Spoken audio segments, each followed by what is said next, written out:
Inggih lirang sami duaneng panumaya galah sampun puniki ngiring sareng sami Bapak Nunas Uratian alit-alit mangdone ulang pikayune jagi pacang nyarengin sumiting puniki ring sejeronin pelajaran bahasa Bali. Sedurung Bapak nganturang materi puniki ngiring dumun sareng-sareng nasice majeng rinida Sangyang Widiwasa Sangyang Paramokawi dumadak madik sangkan paswecan ide tapi sana jagi pacang bawasang melewos bos sida ngemanguhan keselamatan kerahiwan kerahajangan melarapan antuk keturang pangastung karo pangajali umat. Om Swastiastu. Ainggih halit-halit sang sami doaning ton Bapak sampun akeh sane sidang ranjing puniki ring sum puniki ngiring sane mangkin kawitin ini pepelajaran bahasa Bali duwene ngelanturang bebaosang sane minggu sane sampun lintang. Nah Bapak Nunas dengan alit-alit serang sami mangdone dan lali kentan mangdone kantun eling napi sane sida ke bawasang minggu sane sampun lintang utawi ring hari Kamis sane sampun lintang nikel patut sanang ke elingan. Nggih, namina kadenya ni daweg punika Bapak sampun ngaturin alit-alit indek pengertian pidarte. Nggih, pengertian pidarte kiosang ring punika talar sampun Bapak ngaturin alit-alit indek tetujon nggih napi mawenan iraga patut melajen pidarte kentan. Kiosang ring punika talar sampun alit-alit kuning ring ketujuan iraga melajahin bahasa Bali. Nika sampun Bapak Udar minggu sane sampun lintang. Nah, lantur pini untat bebawasan sane sampun lintang iraga sampun maosang indik pidarto sane tiosan utawi parinamo utawi napi wasane nika luwir bebawasan pidarto punika. Nah, menawi itu ring layar sampun alit-alit nyingak puniki kuning indik pepelajaran sana pini untat. Nah, sana mangkin Bapak Nunas malih uratian lele sang sami jadi astun niraga tan sida masa dua ajeng rahinan mangkin tawi ring minggu puniki ke sekolah punika Bapak Nunas mangdan itu ulang pekayune nginik nyarengin pepelajaran. Nggih. Nah, mawali Bapak ngaturin ale-ale yang ida dan sareng sami utawa ale-ale sareng sami mungwing pini untat sane bawasang minggu sane sampun intang ke dipuniki nggih sampun intang ring layar luir bebawasan pidarto utawi sio sareng ring pidarto wenten makudang-kudang parinamo sane kewastan ini ke nggih satu Dharma Wacana Sambrama Wacana ampun kena Dharma Tula, Widya Tula, Dharma Swaka, Makamewa, Simo, Kramo. Nah, nika sane sampun kawedar minggu sane sampun lintang.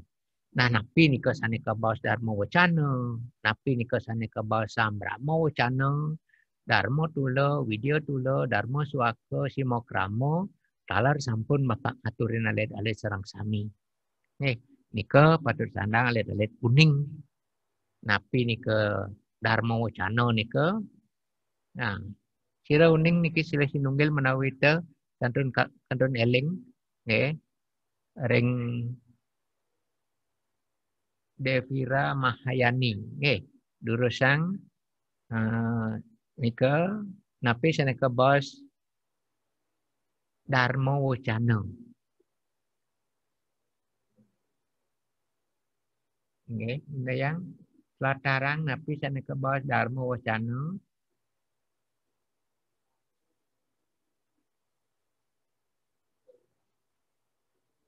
Mangken nuwun nggih.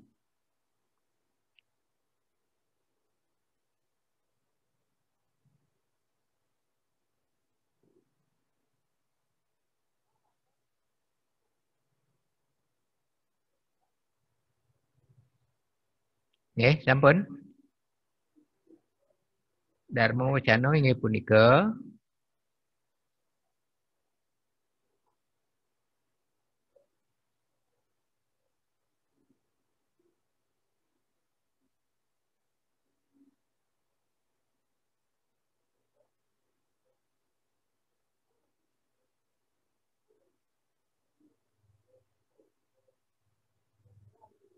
Nggih.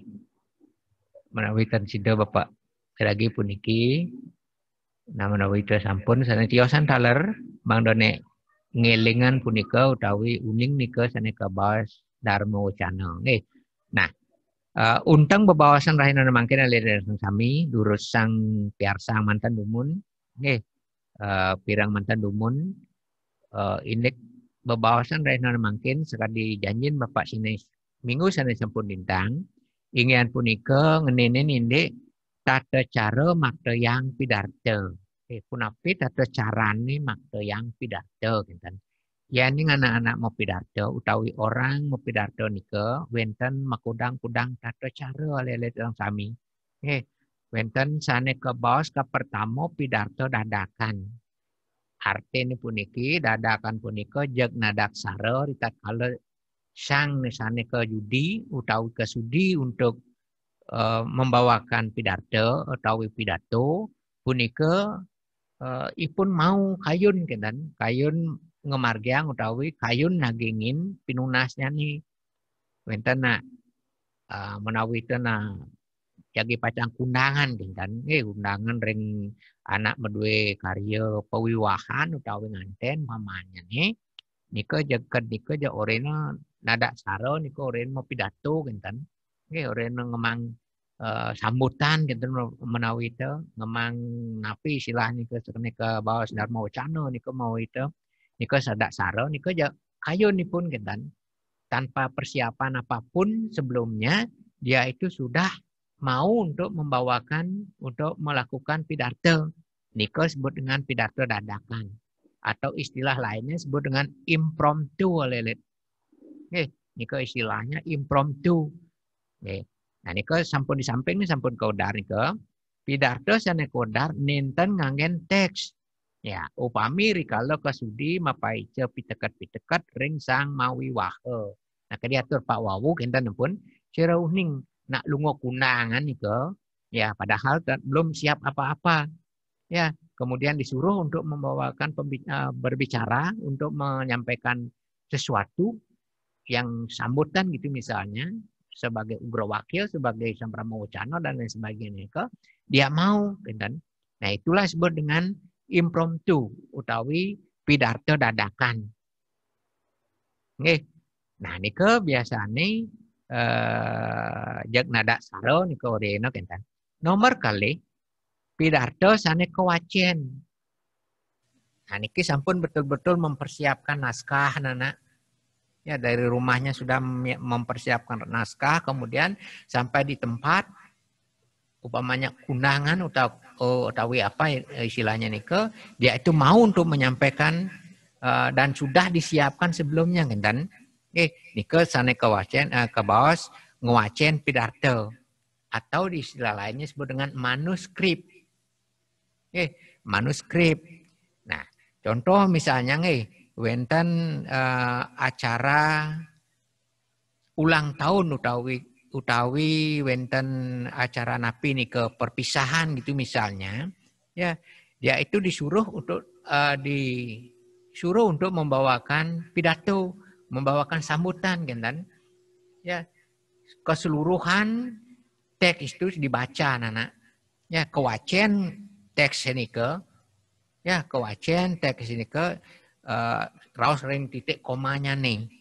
Nah contoh sanetiosan menawi itu alit-alit nanin nyarengin napi wasana ini ke acara yang dikunjungi atau yang dihadiri oleh seorang pejabat. Seperti bupati misalnya, apalagi bupati itu diwakilkan kita misalnya nah nike biasanya dia itu menyampaikan pidato itu dengan membaca nana. Dengan membaca. Artinya di sini semua naskah atau teks yang disiapkan dibaca di hadapan orang banyak. Jantan. Nah itulah istilahnya disebut dengan manuskrip. Manuskrip nih istilahnya nih.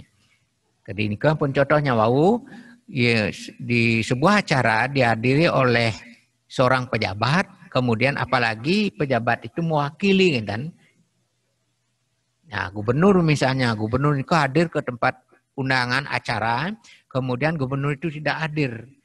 Nah, kemudian yang mewakili itu membawa teks, kan? Teks itulah yang dibaca oleh yang mewakili atau yang menyampaikan pidato itu. Nah, nikalah yang disebut dengan nguacen pidato utawi manuskrip elingan. Nih, sana nomor 3, ma pidato ngapalang teks. Nah, niki binanya nih yang lelesan kami. Metiosan puniki ring pidato sana nguacen. Ya, ngapalang. Teks itu niko sampun kekaryanin. Ya, naskah itu sudah dibuat anak-anak. Namun pada waktu dia menyampaikan pidato itu, menyampaikan pidato niko, dia itu tidak membaca. Niko ten makta teks. Nah, menawi itu antun selipan di kantong nih, kerjaan di kantong nih, atau di sakunya, anak. Nah, niko disebut dengan memoriter. Niko sebut dengan pidato, sana ke bawah memoriter, memori. Ya, memori. Nah, niko teks niko sampun wenten, sakemon, teks niko ten kebakte. Nah, seperti contoh misalnya, alit-alit kasudi sira uning bulan Februari, bulan Februari, setiap bulan Februari sekadiatur Pak Minggu sampun lintang, wenten pacentokan utawi wimbakara utawi perlombaan mau pidato anak-anak. Ya, anak-anak itu pada waktu menyampaikan pidato itu tidak membawa teks. Inilah seharusnya. Ya, niko seharusnya nenten ngangen teks. Niko contohnya nih ale-ale trong sami ditat kalau perlombaan atau wimbakara utawi pacentokan niko patut nenten ngangen teks kenten. Nggih. Ya diaston teks niko sampun kekaryanin. Nah, niko disebut dengan memoriter. Sane nomor 4, pini untat puniki pidato ngangen ringkesan. Nah, pidato ngangen ringkesan puniki dados makto teks sakemon teks punika tan jangkep kenten.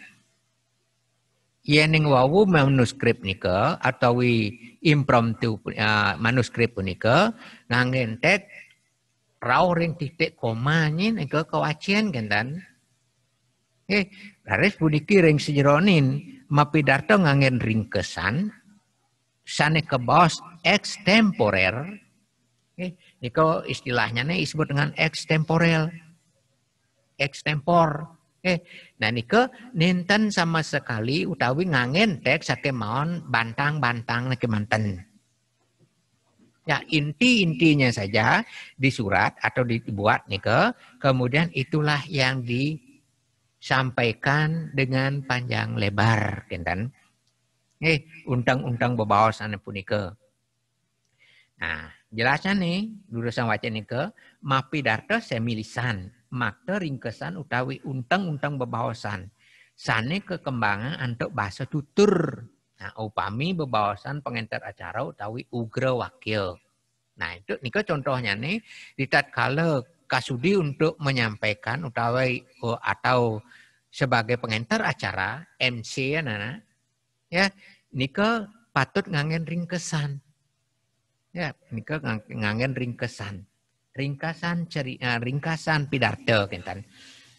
Nggih, nika lele teng sami mungguing tata cara makdayang pidato. Nggih, wenten papat tata cara makdayang pidato. Elingan sane ke baos dadakan, sane ke baos nguacen, sane ke baos ngapalang, maka miwa sane ke baos ngangen ringkesan. Pidato cutet. Bisa hal-hal yang kami uning sampun dipahami? Nggih. Nah, gampang kalau leleng kami untuk memahami ini ke sampun Bapak pilah-pilah dengan jelas sekali penjelasannya sudah Bapak sampai seperti ini ke. Ya. Nah, nike ini tata cara makdayang.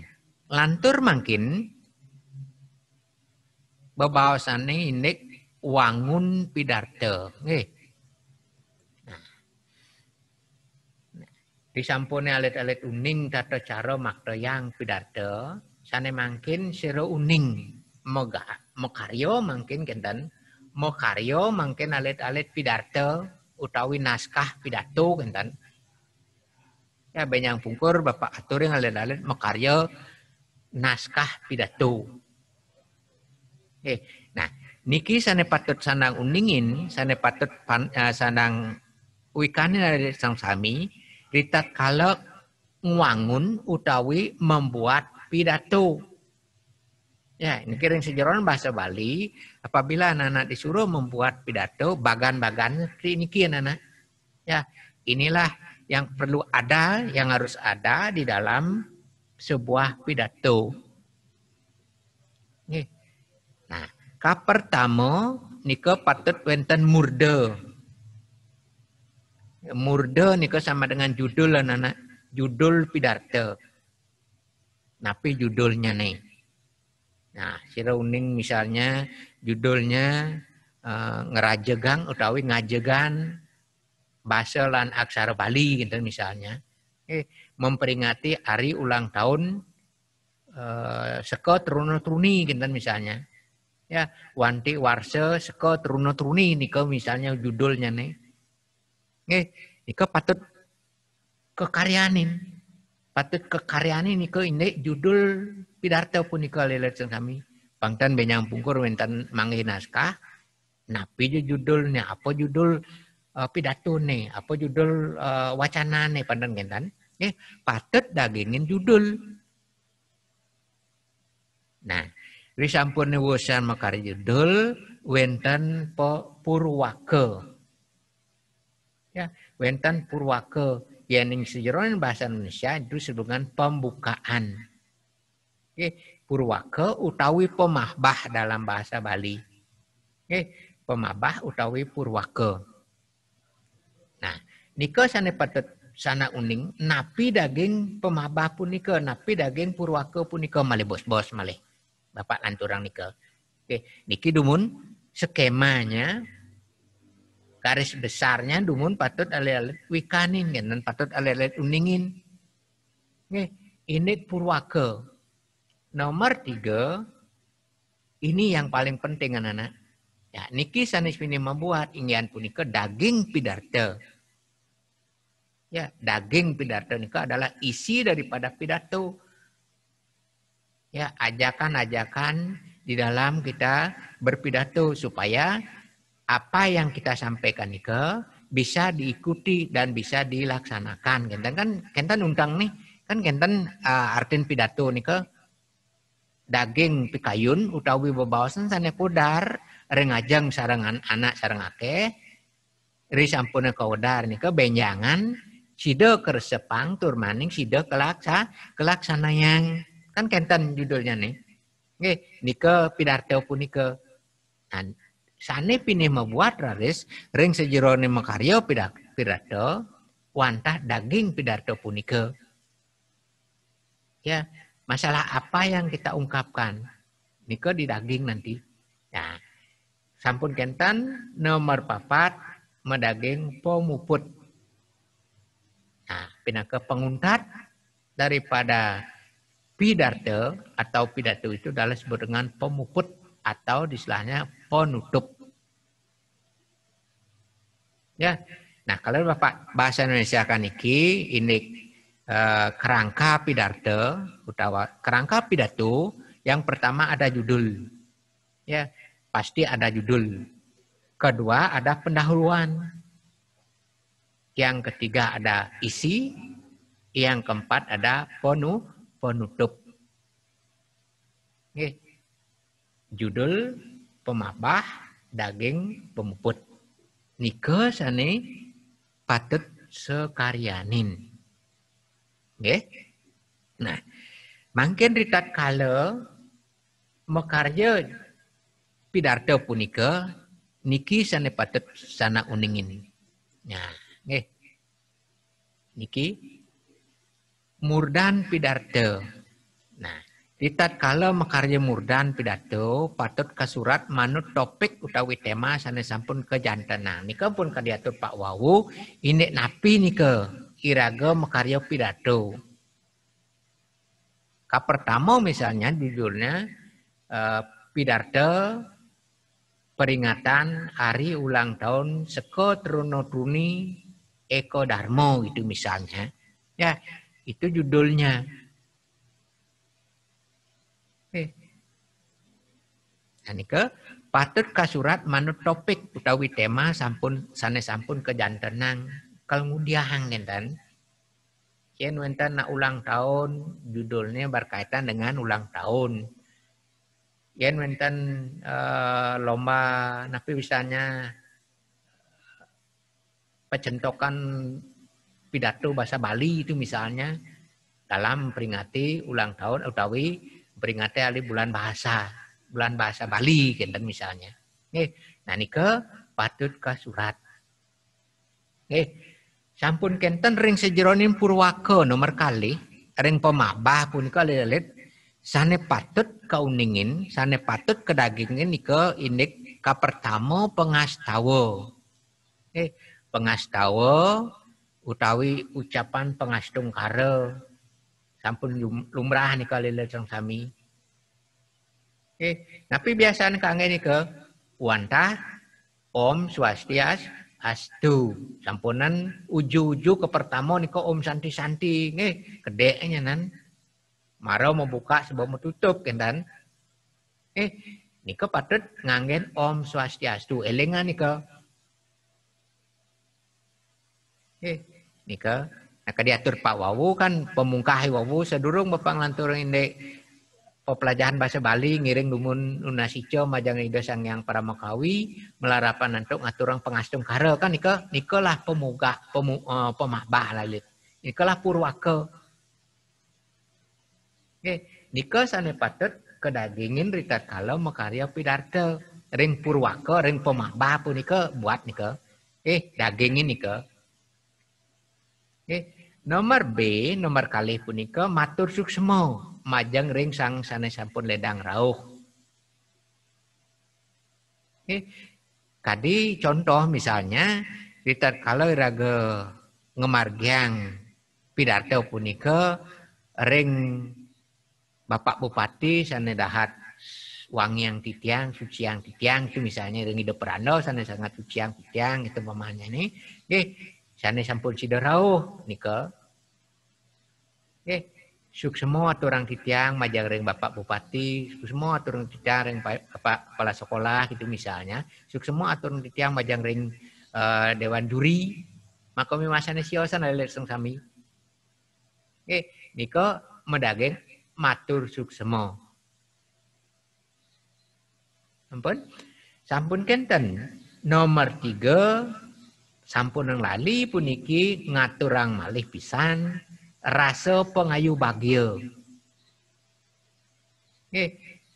Kadi bau apa ngaturan pemungkah punika rasa angayu bagio majang ring ida sangyang para makawi duaning sida mesadu ajeng dan sida ida ngicen Waranugraha ida sangyang para makawi ida Bathara ngicen Waranugraha sida rares iraga sarang sami mesadu ajeng ring genahe sane becek puniki utawi ring galahe sane becek puniki.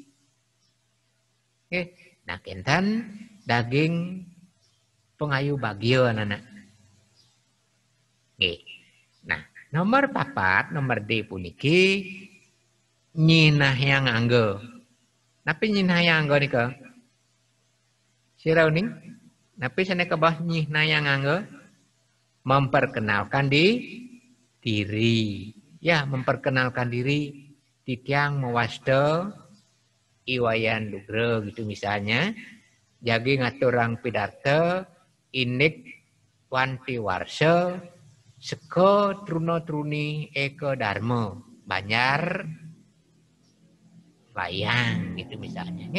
Nika patut nyinayang anggo anak memperkenalkan diri pangten sang saning mirengang pidato iraga nika pati taken nyen je ngabo pidato tu.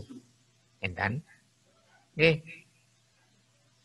Pangtawang panguning ino sang sane maktoyang pidarto nika saposira enten. Nggih, nika ring sejeroning purwaka lelet sang sami, ring sejeroning pemahbah. Nggih. Nah, yen ing maktoyang niki ring burda ring judul nggih, kembali lagi ring judul. Yen ing alit-alit maktoyang mungkin sira uning kejudi maktoyang pidarto nika judul niki dados dan kewedar. Dados kewedar dados taler. Nggih, yen sap omanyane lali ring judulnya nih dados dan kewedar dan masalah nika. Nggih, yang penting niki ya, yang penting niki nomor kali niki purwaka nika medaging niki. Ya pengastawa, matur suksema, ngaturang pangayu bagya nyinaya angga. Ampun. Nah, lantur malih sane nomor 3 daging. Nah, daging utawi unteng pidarto seperti bagan yang tadi ada judul, ada pemahbah, ada isi, ada penutup. Nah, ring daging, ring napa bahasa nika ring nomor 3 punika ring daging pidarto punika patut ko anutang lelir sang sami, ko anutang ring tema pidarto sane kesiagayang. Nggih.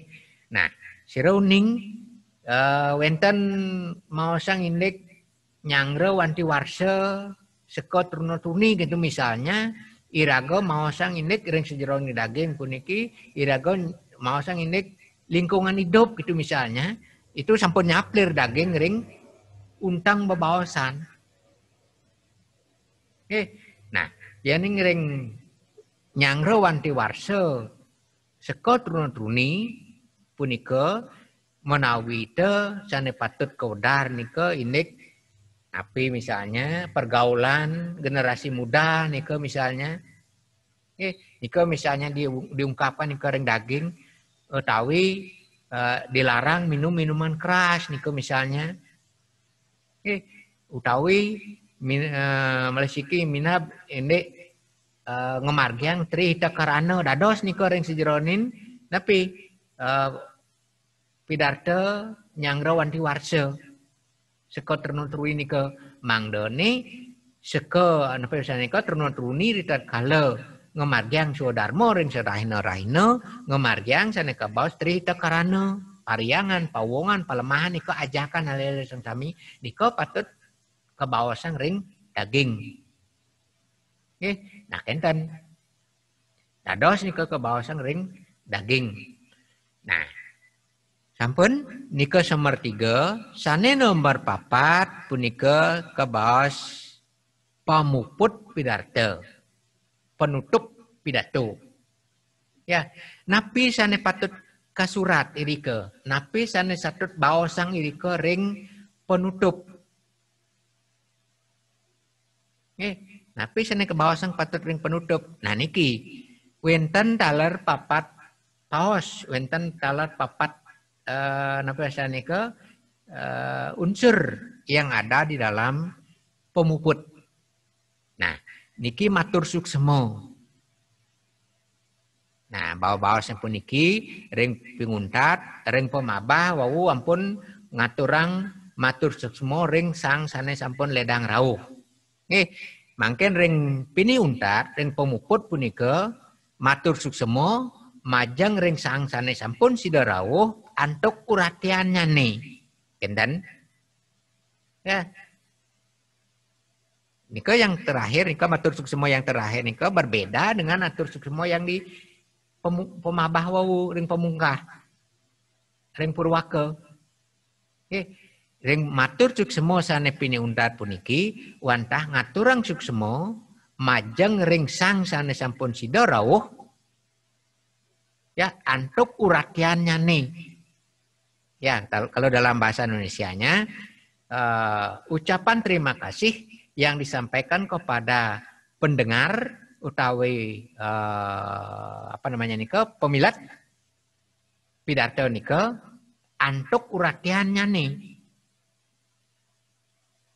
Ucapan terima kasih kepada pemirsa atau ke bawah yang hadir tentang perhatiannya terhadap apa yang anak-anak sampaikan, kan? Nika beda nih antara matur suksema ring pemaparan lan matur suksema ring penutup. Ampun. Nah, sampun kenten nomor B nyutetang lelet. Ampun nang lali puniki. Ya, ampun nang lali ango ritat kalau mepidarto punika nak dagingin penyutet nyane.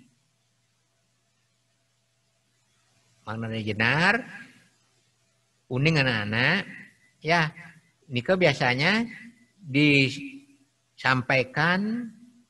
kesimpulan kan. Sebagai kesimpulan apa yang saya sampaikan tadi itu adalah sebagai berikut kan. Menyampaikan kesimpulan nyutetang. Oke. Nomor C punika wantah nunas pengampura.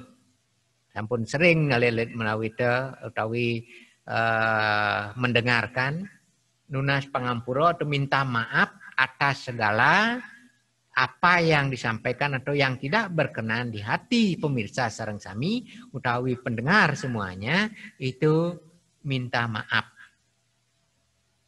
Oke, itu minta maaf anak-anak. Nika nunas pengampura. Tapun kenten spini untat nomor D punika wantah salam pemuput. Napi biasanya kedengar nika. Nah, nikalah wantah kadi asap punika daging pidartan titiang untaten antuk ngaturang paramo santi. Titiang untaten antuk ngaturang paramo santi. Kenten nika ring sejeroing penutup. Sida halelet sang sami ngresapang nika. Nggih. Sampun. Nah, nika sampun kalih paos halelet sang sami Bapak aturin indik pidarta bahasa Bali. Pertama ngene indik wangun apa namanya ke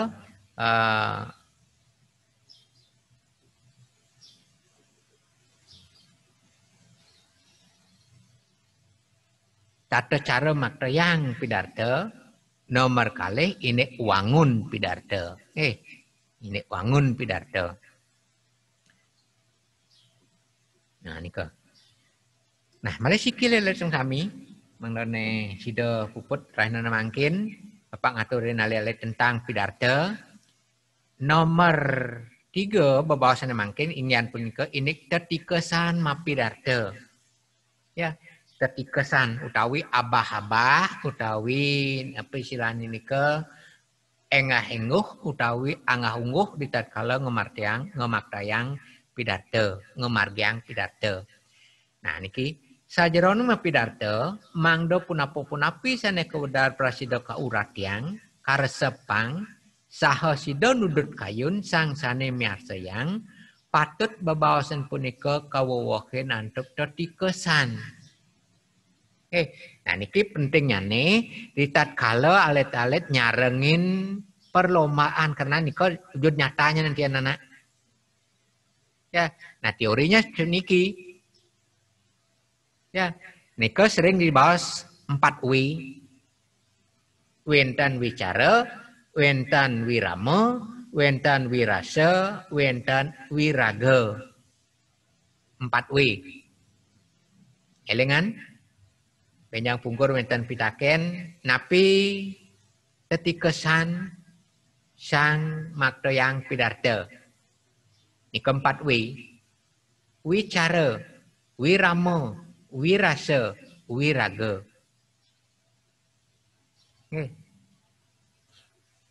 Menawi itu wenten sana mawasta wirato, ada salah wirato. Itu nama orang, Iwayan Wirato. Ini kawayan wirato. Nah, mangke napi daging lele sang sami. Ya niki daging saking napi wasane Nika disebut dengan wicara ngenini ini kewagadan ngolah tema mangdo prasida manut kayun sang sane mirengan wicara puniki sampun kadiatur Pak Wawu ritat kalau makarya pidato utawi menyampaikan pidato nika harus disesuaikan dengan keadaan dalam keadaan apa dalam rangka apa nika wicara acara apa yang diadakan ke sampun kenten wirama alunan suara ya naik turunnya suara nada nada suara nika harus dimunculkan pada waktu kita membawakan pidato ampun keten wirasa ngenini ini kewagadan ngewawakin pengerasa ya cira uning alet-alet sida di tatkala makta yang pidato mendaging ngeling umpamanya sedih nika yang tatkala sedih mekenyam nika nika mangdane rasa yang kita sampaikan nika bisa dihayati oleh pendengar enten wirasa nika sampun kenten piniuntar sebut dengan wiraga ya wiraga nika gerakan tubuh ampun gerakan tubuh punika saking mawon Bapak sering niki nyingaken ring lomba-lomba punika yening pacang maosang ini ida sang yang widi gerakan tubuh tangan itu rama puniki ngangyang tangan kiwa sampunan ya ampun ngangen tangan kiwa tangan ebot tangan kiri ya menunjuk ida sang yang widi atau menunjuk yang pejabat misalnya menggunakan tangan kiri jangan ke gerakan-gerakan tubuh. Ini hal-hal sang sami nika indek pidato. Dua ning sampun galah puniki sampun galah nepek puniki sami-sami abis kenten. Nah niki sudah wonten video yang Bapak putar puniki panjang hal-hal kirang galah benjangan Bapak atur niki yang sampun sidom pesadu ajang. Nah piniuntat niki dumun dorosang catat dumun jebos niki tugas puniki Bapak ngaturing tugas dumun sambelang makarya ring jero sambelang nyantos salar e-learning nyane tugas sambelan nyantos dados benjangan sapun puput dados unggahang ring WA-nya Bapak dumun nah niki wonten tugas ring sejronin materi pidato pun dari sampune alit-alit sarang sami melajahin tur sidang rasa pangindik materi pidato puniki sane mangkin karyane tugasnya ring sor puniki indayang telatarang indik tegas pidato indayang sambatang lan telatarang tata cara maktayang pidato indayang telatarang tetikasan anak mapidato nah nika indayang makarya nah niki pinisane nomor 4 alit-alit sang sami sana nomor 4 puniki wonten pemabah lan penutup niki karyaan pemabah lan penutup mantan. Ringkas mantan nika. Napi daging nih. Iwawu sampun Bapak ngaturin ring daging-daging pemabah lan penutup. Judulnya niki. Ya, duaning zaman ab jagat maka dimangkin ngiring niki sungkemin, ngiring niki telabang. Inek pinungkan corona punika COVID-19 anana. Nika judulnya nih. Nika dares bawasang uningan karyane nika ring pemabah lan penutup kemanten. Yen jangkep apa ngaturin niki akeh nika dumun benjangan ngiring sane jangkep Bapak aturin tur maning mangdone ale sida makto yang ring ajeng kelas kenten. Nika benjangan sake mawon sementara puniki sambilang napi wastane iraga ring jero suang-suang puniki ngiring mun karyane tugas Bapak puniki. Inik niki sambil nomor 4 niki ndayang makarya pemabah lan penutup kemanten. Ten jangkep. Ini hal-hal sang sami rawuh iki dumun inik materi bahasa Bali inan ngene ninik pidato menawi te kirang langkung Bapak ngaturin Bapak ngaturang gung pangampuro. Puput Bapak untuk ngaturang paramo santi. Om santi santi santi om. Ini 2 menit ya.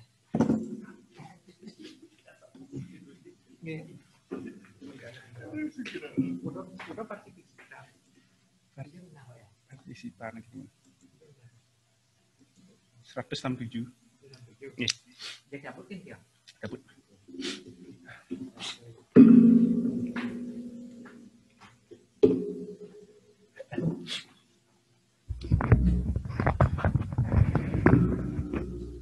Tes.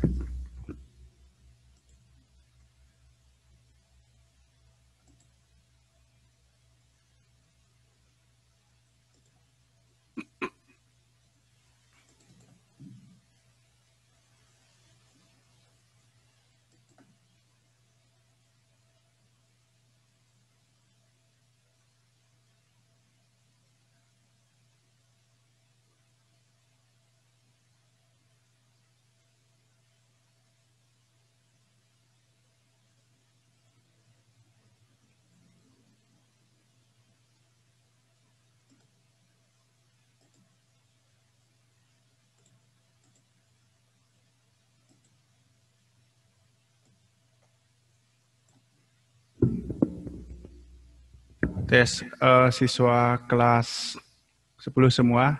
Dengar suara Pak ya? Kalau dengar? Dengar? Oke, terima kasih. Selamat pagi semua, dimanapun anak-anak kelas 10 mengikuti pembelajaran ini, tetap jaga kesehatan, ikuti arahan pemerintah, maskernya dipakai kalau berbanyak. Kemudian sebelum kegiatan pembelajaran hari ini Pak mulai, kita berdoa terlebih dahulu dengan mengucapkan panganjali umat, Om Swastiastu. Siswa kelas 10 semua, hari ini bertemu dengan Pak lagi di pembelajaran. Sebelum Pak lanjut dengan pembelajaran, mungkin ada beberapa hal yang mesti Pak sampaikan, mungkin pengumuman ya. Untuk yang absen, itu silakan ya. Kemarin Pak sudah sampaikan di grup, absen sesuai dengan jadwal. Nah kalau mepet-mepet banget, silahkan absennya dibuka sampai malam, sampai jam 11.58 malam, anak-anak. Ya.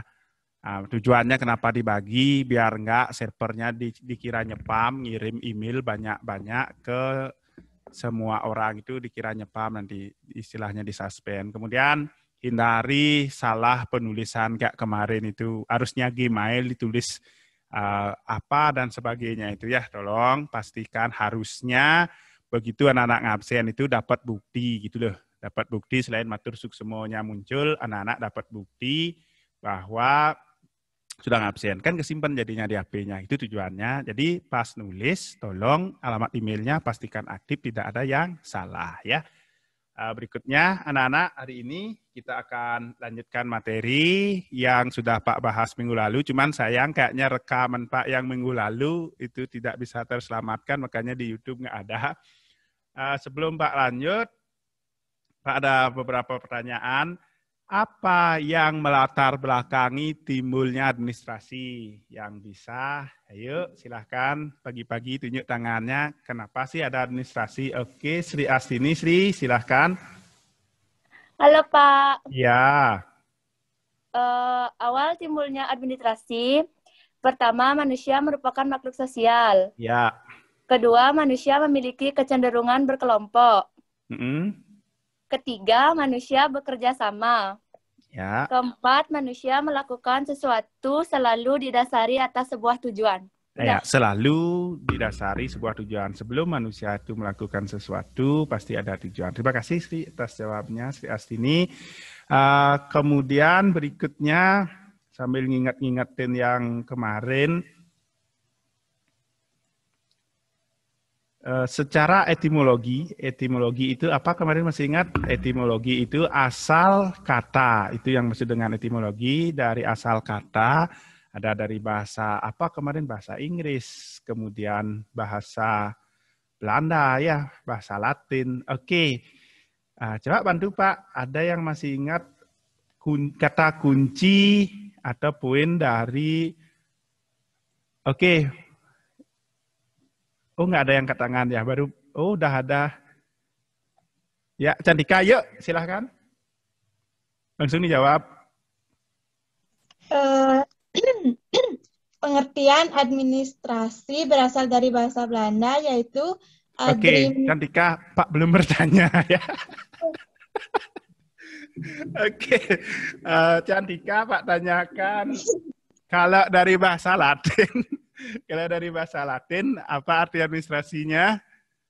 Kalau dari bahasa Latin, poin-poinnya adalah administrate, Administrasi ya. di mana kata ada berarti, ntar dulu Pak.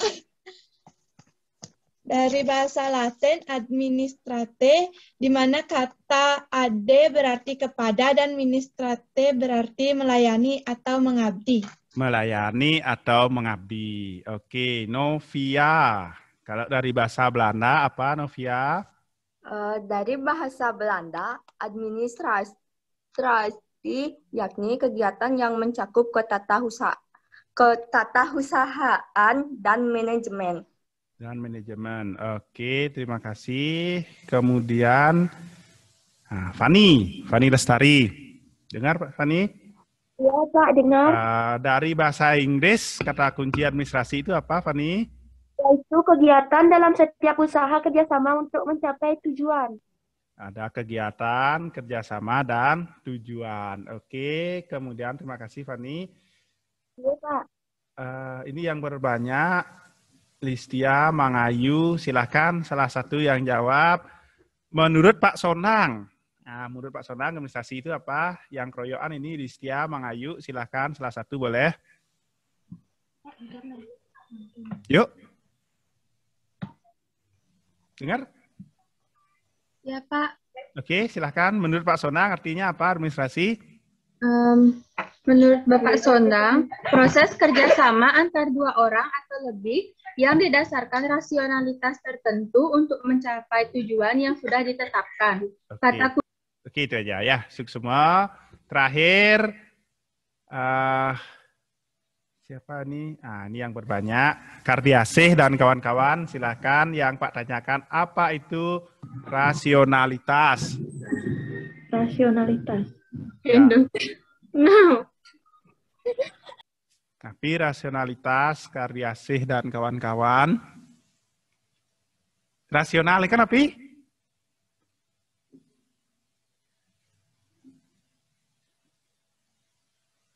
Oke, lagi satu Listia dan Mayu yang tadi kepotong. Silahkan, rasional itu apa? Rasional itu masuk akal, Pak. Masuk akal. Oke, bagus ya. Nah, kemarin kita sudah bahas itu. Kita lanjutkan bahasan kita, anak-anak. Sudah muncul ya? Sudah belum? Oke.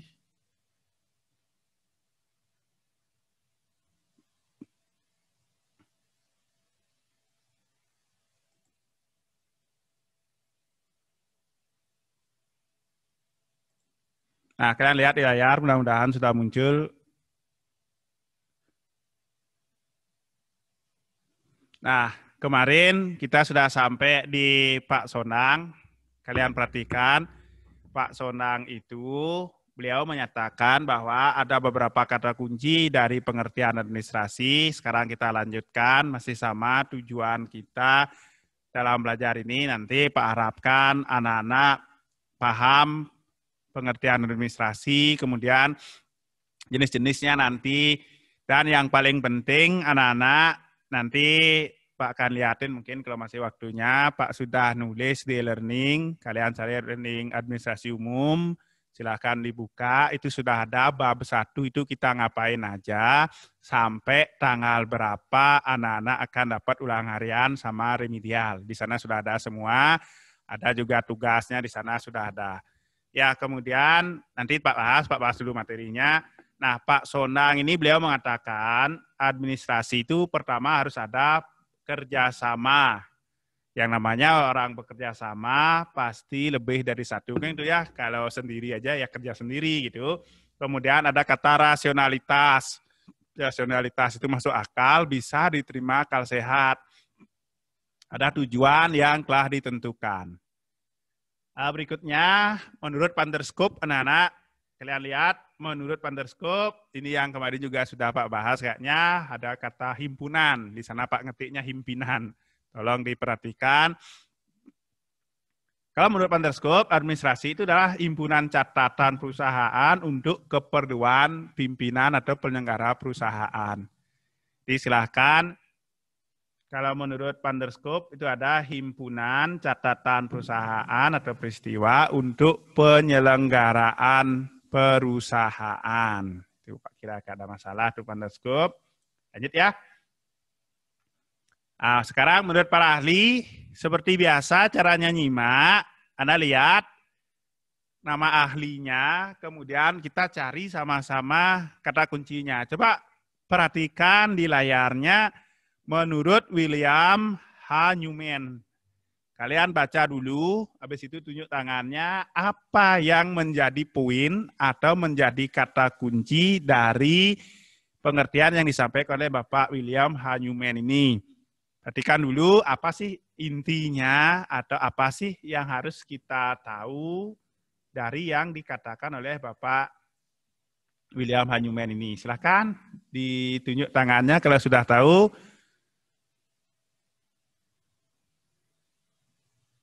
Ayo. Nah, apa sih kata kunci dari yang dikatakan? Oke. Okta, silakan Ta. Baik Pak, terima kasih atas waktunya. Apakah sudah kedengaran suara saya Pak? Sudah Ta. Yang pertama, kata kunci dari William H. Newman itu ada pendoma atau petunjuk, kepemimpinan, pengawasan, itu ada sekelompok orang, usaha-usaha, sama tujuan Pak. Oke, Okta, terima kasih. Silakan kalian buat. Nah, sama seperti yang dikatakan Okta, Pak potong dikit. Menurut William H. Newman, itu pertama yang harus ada adalah pedoman atau petunjuk kepemimpinan. Yang kedua, ada pengawasan usaha. Yang ketiga, ada tujuan bersama. Pak ulang. Yang harus anak-anak ingat, atau harus ada ingat, kunci dari administrasi menurut William H. Newman itu pertama ada pedoman atau petunjuk kepemimpinan. Yang kedua, pengawasan. Yang ketiga, tujuan bersama. Itu ya. Nah, sekarang kita simpulkan anak dari yang sudah kita bahas, baik dari secara harfiah, asal katanya, kemudian dari para ahli, ada Pak Sondang tadi, ada Pak William, dan seterusnya, kita simpulkan. Apa itu administrasi? Pertama, administrasi itu ada proses. Ya, ada proses, kemudian ada kegiatan, ada kerjasama, ada tujuan. Nah, kesimpulannya, kalau besok yang Pak tanyakan adalah apa itu administrasi. Kalian kalau mau apalin ini semua, silahkan. Siapa tahu otaknya bisa muat semua. Tapi kalau otaknya rada pas-pasan, yang diingat adalah kata kuncinya, kesimpulan dari administrasi itu. Pertama apa? Proses. Yang kedua, kegiatan. Yang ketiga, kerjasama. Yang keempat, tujuan. Ya, Pak ulang. Nanti yang harus Anda pahami ketika menjelaskan administrasi itu ada proses, ada kegiatan, ada kerjasama, dan tujuan. Paham ya? Nah, lanjut.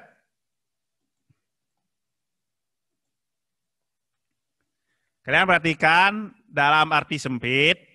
Nah, dalam arti sempit, administrasi dalam arti sempit itu kegiatan catat-mencatat, surat-menyurat, atau kegiatan ketatausahaan. Ya, silahkan kalau mau ditulis.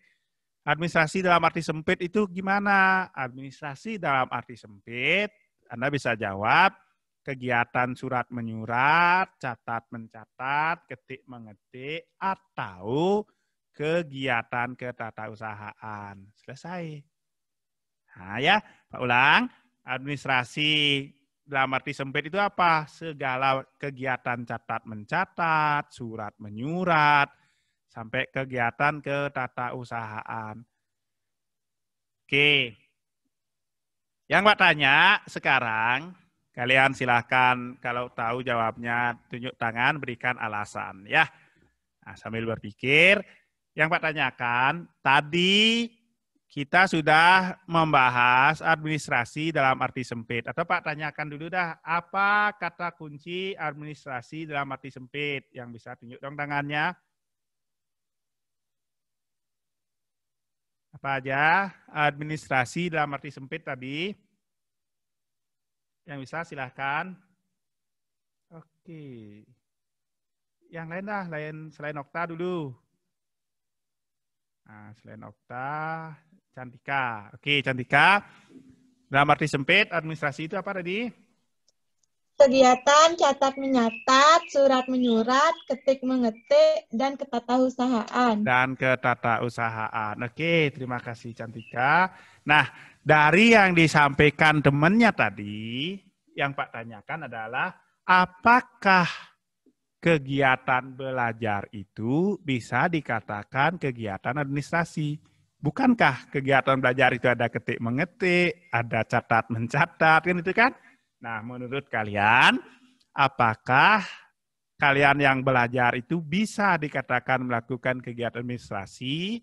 Nah, sampaikan pendapatnya sama alasannya. Oke, ini kayaknya Pak bertiga aja ya. Ada Okta sama Cantika aja ya. Oke, Ta, silakan Ta. Baik Pak, terima kasih atas waktunya. Apakah sudah kedengaran suara saya? Sudah. Lanjut. Jadi menurut saya belajar itu bisa dikatakan administrasi karena dalam pembagian administrasi ada dua jenis administrasi Pak. Yang pertama itu ada administrasi pembangunan, itu ada administrasi pendidikan namanya. Jadi menurut saya dalam belajar itu bisa dikatakan administrasi. Bisa, oke. Terima kasih ya. Jadi kegiatan belajar mengajar itu secara sederhana, anak-anak, kegiatan belajar yang kalian lakukan di rumah, walaupun masih di rumah, tapi setidaknya apa materi yang disampaikan itu ya bisa anak-anak simak, kan seperti itu. Kegiatan belajar dapat kita katakan sebagai kegiatan administrasi karena di sana kita ada kegiatan catat mencatat, kan ketik mengetik, surat menyurat. Kapan ada surat? Misalnya ketika nggak masuk, walaupun suratnya sudah diringkas lagi pakai telepon dan seterusnya ya. Apa kira untuk di administrasi dalam arti sempit, anak-anak sudah bisa tangkap poinnya. Ada catat mencatat, ketik mengetik, atau kegiatan ketatausahaan.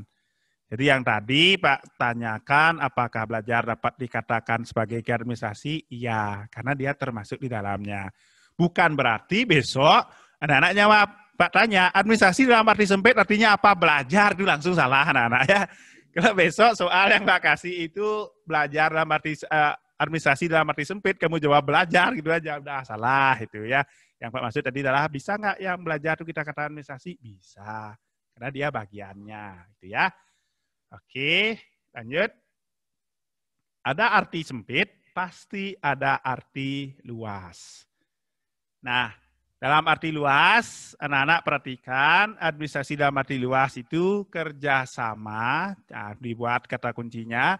Tadi administrasi dalam arti sempit sudah, sekarang administrasi arti luas harus ada kerjasama atau kegiatan kerjasama boleh, kegiatan kerjasama, rasional, kemudian sumber daya, kemudian ada efektif, efisien. Itu aja.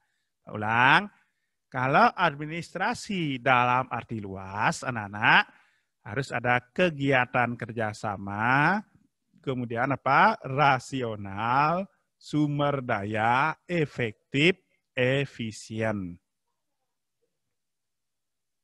Udah? Nah, kira-kira ada nggak yang bisa memberikan Pak pengertian singkat dah? Apa sih bedanya efektif dan efisien? Nah, biasanya kata efektif itu untuk apa? Efisien itu untuk apa? Ada? Belum? Nah, tulis kalau belum. Efektif itu biasanya dipakai untuk mengacu ke waktu atau kegiatan. Nah, belajar efektif. Atau dia ngaret sehingga waktu saya tidak efektif. Nah, atau mungkin gurunya ngomong, yuk biar waktunya efektif kita lanjutkan. Nah, kan seperti itu biasanya. Efektif itu berkaitan dengan waktu, efisien itu berkaitan dengan bahan. Nah, harusnya membuat kue perlu bahan 1 kilo, kamu pakainya 1,5 kilo, itu tidak efisien. Kan gitu kan? Nah, udah? Nah, lanjut.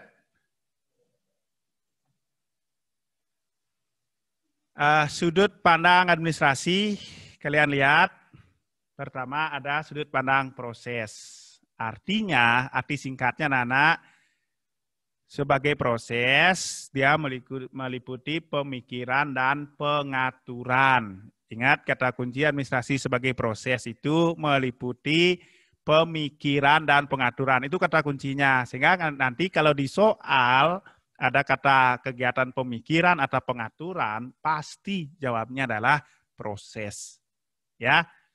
Administrasi sebagai proses meliputi kegiatan pemikiran pengaturan. Itu yang jadi kunci. Yang kamu ingat, proses sama dengan pemikiran atau pengaturan. Nah, itu kalau soalnya nanti ada kata pengaturan pemikiran, kemungkinan besar jawabnya yang dimaksud adalah proses. Ya. Oke. Lanjut. Yang kedua, ada fungsional atau kegiatan usaha.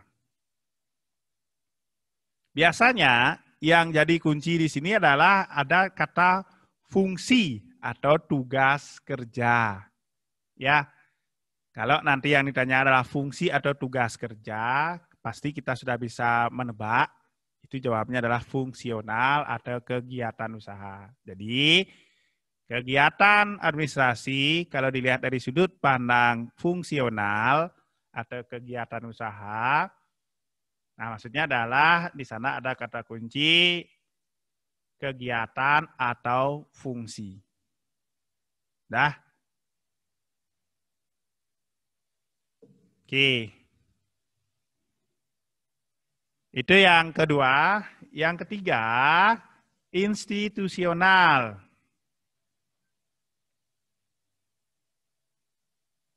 Nah, institusional ini anak administrasi sebagai institusional atau pranata yang menjadi kunci adalah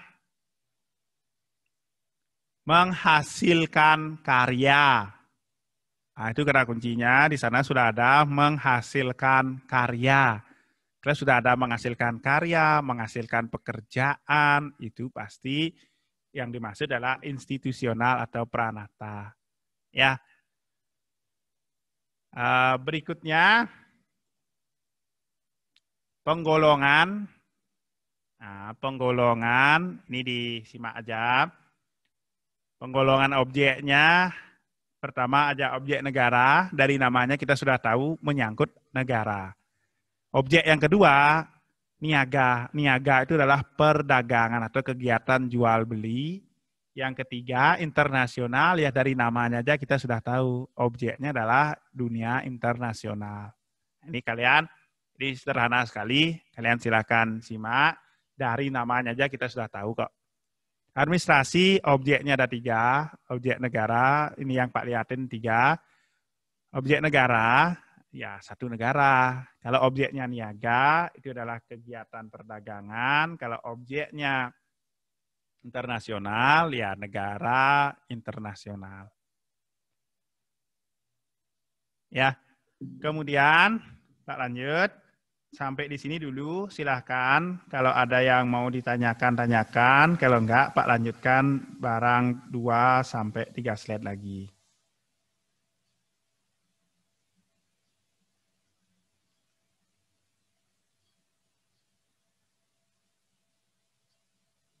Oke, kalau tidak ada, Pak lanjut dulu. Oke, lihat. Ini sebelum pertemuan hari ini Pak Airi, Unsur administrasi, kalian lihat, unsurnya ada 8. Kebagi 2. Yang kiri yang Pak tampilin ya, bukan kirinya kamu kiri di layar maksudnya Pak. Nah, ada yang sebelah kanan, ada yang sebelah kiri. Kalian perhatikan gambarnya. Nah, kalian perhatikan, kemudian kita bahas yang sebelah kiri dulu. Nanti kita akan bahas ke-8-nya dari yang paling kiri. Pertama, nanti kita akan bahas organisasi. Apa itu organisasi? Pak sudah di sana, organisasi itu wadah. Wadah kegiatan atau wadah organisasi itu dikatakan sebagai wadah. Kemudian nanti kita juga akan bahas di pertemuan berikutnya ada manajemen. Manajemen itu kata dasarnya manage, pengaturan. Ya. Kemudian nanti kita bahas pertemuan berikutnya ada komunikasi. Komunikasi itu penyampaian berita, singkat-singkat aja dulu. Kemudian informasi. Informasi itu adalah pesan yang disampaikan, itu namanya informasi. Nanti lebih lengkap minggu depan Pak bahas. Kemudian ada personalia. Nah, di sebelah kanannya, personalia itu tenaga kerja. Ya. Kemudian ada keuangan. Nah, dari namanya kita sudah tahu pengelolaan uang, itu namanya keuangan.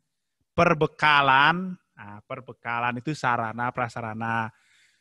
Jadi setiap Pak baca slide-nya perbekalan, Pak jadi ingat kakak kelasnya, mungkin udah tamat atau gimana. Dia salah baca. Dia baca perbekalan. Ketika Pak tanya perbekalan, yang dia jawab itu adalah kepala desa, Nana. Makanya Pak langsung ketawa, itu bukan perbekalan, itu perbekal gitu. Nah, perbekalan itu adalah sarana prasarana. Mungkin saking cepat-cepatnya baca, dia kira perbekalan itu langsung dijawab, perbekalan itu apa Nana? Perbekalan adalah kepala desa. Dia jawab, perbekalan kepala desa. Ya. Kemudian terakhir, public relation, hubungan masyarakat. Itu yang akan kita bahas nanti. Ya. Itu anak-anak, unsur-unsur administrasi ada 8. Silahkan kalau ada yang masih perlu ditanyakan, anak-anak tanyakan. Nanti Pak kasih waktu lagi 5 menit, Pak tunggu 5 menit sebelum Pak akhiri. Kalau tidak ada pertanyaan, Pak yang bertanya, kalau ada anak-anak ada pertanyaan, tunjuk tangannya ya.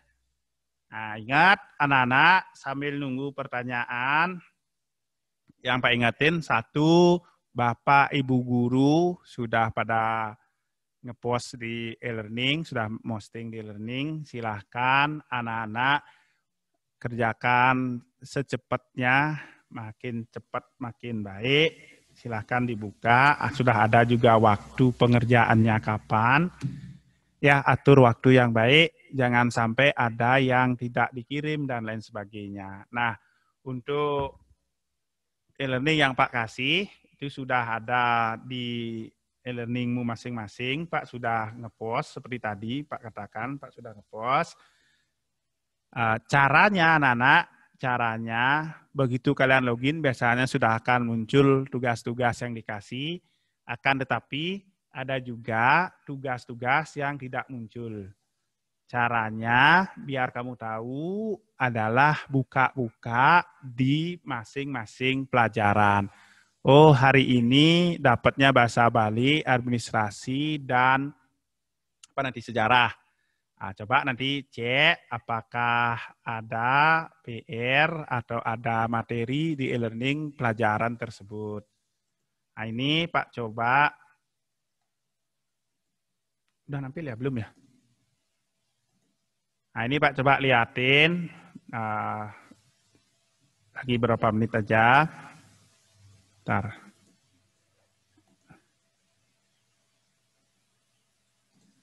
Nah, mudah-mudahan kelihatan.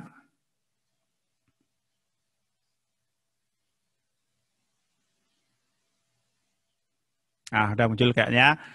Oke, ini Pak liatin, Pak minjam salah satu akun temennya. Begitu anak-anak masuk, ini sudah ada. Kamu lihat di bagian biasanya di timeline itu ada. Nah, ini di bawahnya ada PR-PR, ada yang sedang online dan sebagainya. Kemudian yang perlu anak-anak cek adalah selain yang nampil di sini, kalian cek di masing-masing pelajaran. Seperti yang Pak sampaikan tadi. Nah, nanti silahkan cek misalnya hari ini, tadi Bapaknya apa ya, bahasa Bali. Coba dicek di bahasa Balinya. Kalian baca per bab atau per pertemuan. Ini sudah muncul, Bapaknya sudah ngepost. Apa sih yang akan kita pelajari, baca-baca di sini. Kemudian kalau ada materi silahkan di-download. Kemudian kalau sudah anak-anak baca misalnya sebagai penanda, kalian centang, oh yang di atasan ini sudah saya baca, semester ganjil ternyata saya akan diajarin 4 bab. Centang aja sebagai penanda. Oke, ada tulisan dan, don itu ya, D-O-N-E, ada centang. Itu sebagai penanda. Oh, udah. Nanti dia akan berpengaruh kepada persen. Nah, persen yang nampil di depan ini, biar kamu nggak bingung, dia akan nampil di persen ini. Bentar, masih jalan.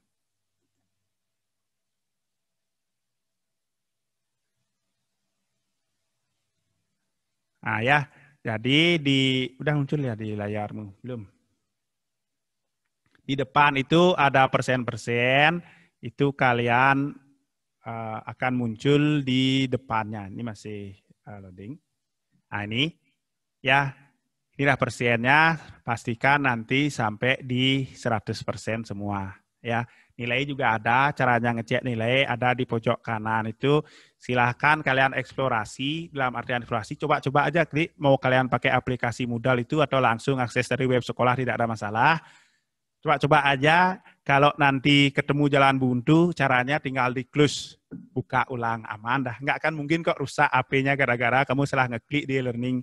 Dan juga nggak akan mungkin e-learningmu error gara-gara kamu salah ngeklik aja, nggak mungkin. Ya nanti kalau error, kontak aja Pak Reset, nggak masalah. Ketimbang kalian nggak berani, oh nanti error, oh nanti hilang, dan sebagainya. Nggak ada seperti itu. Ya, kemudian terakhir sebelum Pak akhiri, ini Pak juga sudah nulis yang Pak kasih tadi, nulis Pak udah ngepost gitu ya. Nah, caranya sama, mau pelajaran siapapun, caranya sama, klik mata pelajarnya. Kadang ada tugas yang nampil, kadang memang nggak ditampilkan. Karena kenapa? Karena tugas 2 itu akan muncul ketika kamu sudah menjawab tugas 1. Seperti yang Pak akan tunjukkan sekarang. Ini Pak sudah ngepost. Ini kan sudah waktu MPLS ya. Ini juga Pak sudah akan berlakukan. Kalau kamu nggak ngirim ini, maka tugas 1 kamu nggak akan Pak kasih jawab. Itu sudah langsung. Ya, nanti tugas 2 baru Pak kasih. Itu sebagai bonus karena kamu ketika latihan kemarin MPLS kamu nggak jawab. Berikutnya, ini kamu baca, caranya sama anak-anak, baik siapapun yang punya, kadang nanti ada pertemuan, ada di bab, baca dari atas, sesuaikan dengan yang dijawab, yang dibahas. Jadi jangan semuanya dilihat ini sampai materi semester genap pada pusing kamu ya. Nah, jangan dilihat semuanya. Oh, sekarang gurunya sedang ngobrolin yang bab 1. Yuk kita lihat di bab 1. Ini Pak sudah tulis semua. Kemudian, oh ini sudah saya baca, di semester 1 ada 4 bab, oke centang. Jangan semuanya langsung dicentang gitu maksud Pak, ini sebagai penanda, oh udah saya baca. Karena kan pelajarannya banyak, nggak mungkin kita ingat semua, oh centang, oh bekedini. Nah, e-learning Pak Yase bekedini yang macet gitu misalnya. Habis itu, oh ini kayaknya saya udah baca juga centang. Jangan begitu masuk centang-centang semua, bingung nanti. Itu ya. Ada yang bisa kamu centang sendiri, ada yang nanti kecentang otomatis. Nah ini, tadi materi-materi yang Pak bahas, Pak sudah tulis juga di sana. Tadi ada administrasi arti sempit, arti luas, kan gitu ya, udah ada semua. Nah, yang ingin Pak liatin, nanti ada video, tonton aja nggak apa-apa. Dari yang Pak jelasin, nanti dibantu juga di komplain di sana. Nah ini, di uji kompetensi itu sudah muncul, ada listen 1, itu ada tugas 1, tugas 2, tugas 3. Ini yang Pak maksud tadi, tugas 1 itu kalian bisa jawab, syaratnya adalah kamu sudah ngirim tugas MPLS kemarin, kalau enggak, kamu enggak akan bisa ikut. Itu tanggal 11 Agustus, itu sudah bisa dijawab. Kemudian tugas 2 juga sudah ada, ini yang tugas 3, kamu lihat, kalau di komputer Pak tulisnya restrict. kalau di AP mungkin apa ya terbatas ya. Kayaknya kalau pakai bahasa Indonesia, ini sudah ada Pak bahasa Bali kan tugas 3 ane nyidang kamu ngae apabila kamu menjawab tugas 2. Berarti gitu masih diskusi ini kamu akan nyidang ngae yenbo kamu ngirim tugas 2. Ulangan harian 1 kamu nyidang milu yenbo ngirim diskusi. Ulangan harian 1 ini tidak akan bisa kamu ikuti ketika kamu tidak ngirim tugas, tidak ngirim diskusi. Remedi juga seperti itu. Yang kuang nilai kamu dari 76, remedinya nampil. Yang bosing remedi itu nggak usah diikutin. Pasti nggak akan dikasih. Udah server yang ngatur. Nah, caranya baca bab 1, bab 2-nya biarin. Ya, oke, itu anak-anak. Karena sudah waktu. Untuk hari ini, Pak akhiri. Sampai jumpa di pertemuan berikutnya. Sinop untuk Pramu Santi. Om Santi, Santi, Santi. Om.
Oke, selamat pagi ya.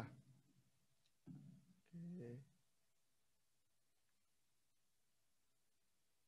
Nah, kembali di pelajaran sejarah nih. Tunggu dulu. Kedengeran ya suara saya? Sudah, oke. Oke, selamat pagi ya. Kembali ke pelajaran sejarah Indonesia dengan saya Ibu Tugunada ya.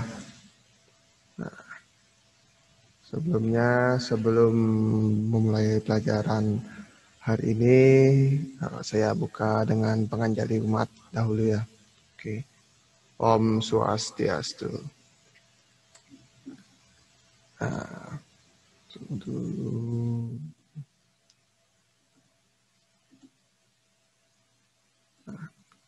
Pada pelajaran sebelumnya kita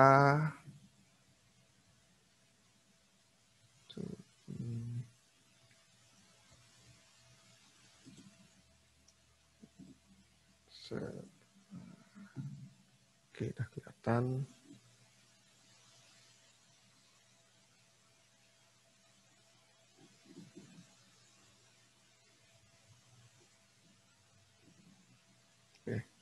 Nah,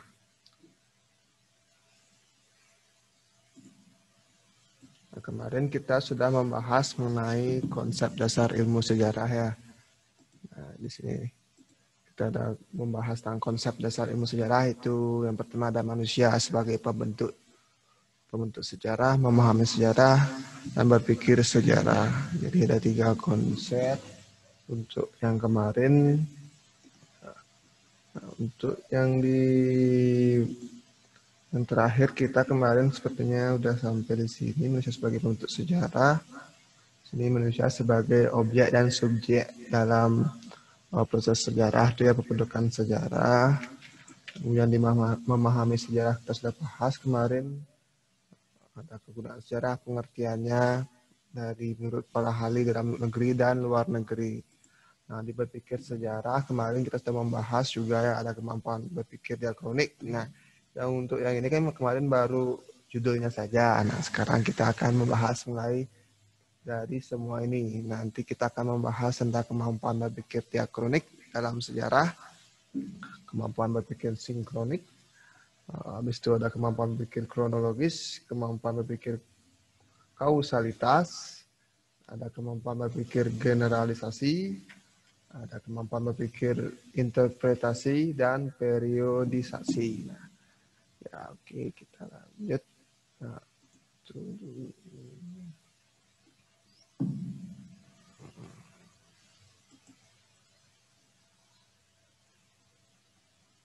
oke, mana ini?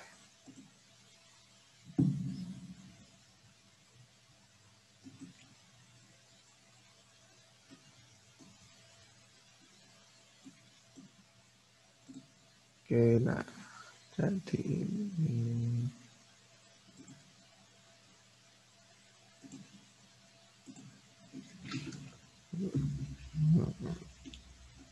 Nah, sejarah Indonesia. Oke, nah pada pertemuan hari ini, nah untuk kompetensi dasar kita pada hari ini sama masih seperti yang kemarin. Nah, kita yang pertama, nanti kita harus bisa memahami konsep dasar sejarah, yaitu di mana adalah berpikir kronologis, diakronik, sinkronik, ruang dan waktu, serta perubahan dan keberlanjutan. Nah, selanjutnya nanti juga kita di kompetensi dasarnya yang kedua tuh di mana kita untuk bisa menyajikan hasil pemahaman tentang konsep dasar sejarah itu. Seperti berpikir kronologis, diakronik, sinkronik, ruang dan waktu, serta perubahan dan berkelanjutan. Ya. Ini kurang huruf lagi satu ya, keberkelanjutan yang benar.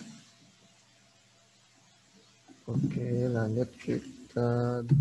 Nah, dalam berpikir sejarah, nah, ini kemarin sudah dijelaskan sedikit tentang di bagian pembentukan sejarah dalam konsep dasar ilmu sejarah ya. Nah, jadi sini ada bagian-bagiannya. Ada diakronik, sinkronik, kronologis, kausalitas, generalisasi, interpretasi, dan periodisasi. Jadi ini bukan bagian-bagian untuk memahami atau berpikir sejarah. Ada bagian-bagiannya. Nah, lanjut kita. Nah, ini lagi. Ini lebih rincinya. Nah, dalam berpikir sejarah nanti kita dituntut untuk bisa berpikir diakronik. Nah, di sini berpikir diakronik ada ciri-cirinya bagaimana. Nanti saya akan berikan contohnya juga bagaimana. Habis itu ada kemampuan berpikir sinkroniknya bagaimana dalam berpikir sejarah. Seperti ciri-cirinya apa, berpikir sinkronik, contohnya bagaimana. Selanjutnya ada kemampuan berpikir kronologis, kemudian kemampuan berpikir kausalitas. Nanti dalam berpikir kausalitas ini dibagi menjadi dua, itu monokausalitas dan multikausalitas. Nanti kita bahas ya mono dan multi ini gimana. Yang ada kemampuan berpikir generalisasi. Nah, di sini ada saintifikasi dan simplifikasi. Selanjutnya kemampuan berpikir interpretasi. Selanjutnya ada periodisasi. Nah, di periodisasi ini nanti akan dijelaskan pengertian periodisasi dan tujuannya. Nah, dalam tujuan ini terdapat dua tujuan baru lagi, yaitu historiografi tradisional dan historiografi modern. Dalam berpikir sejarah ini juga sama nanti ya. Dalam kita memecah-mecahkan masalah itu kita harus ada gini. Seperti pertanyaan, bagaimana, apa, seperti apa, kayak seperti 5W1H itu ya. Yang terkenal dengan istilah 5W1H. What, who, dan seperti itu ya. Oke, kita lanjut mempersingkat waktu ini ya.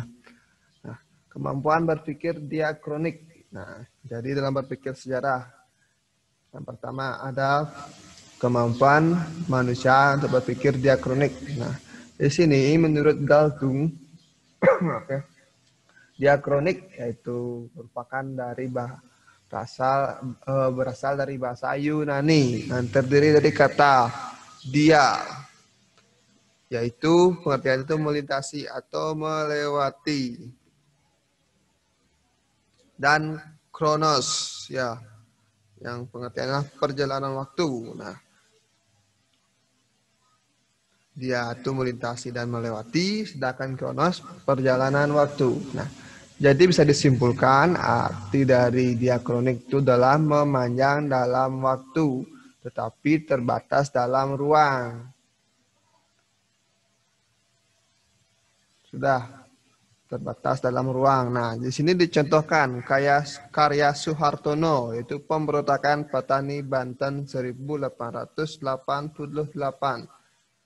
Nah, di sini untuk diakroniknya waktunya tahun 1888. Nah, ini terbatas dalam ruangnya, yaitu di Banten, itu lokasinya, itu dalam ruang.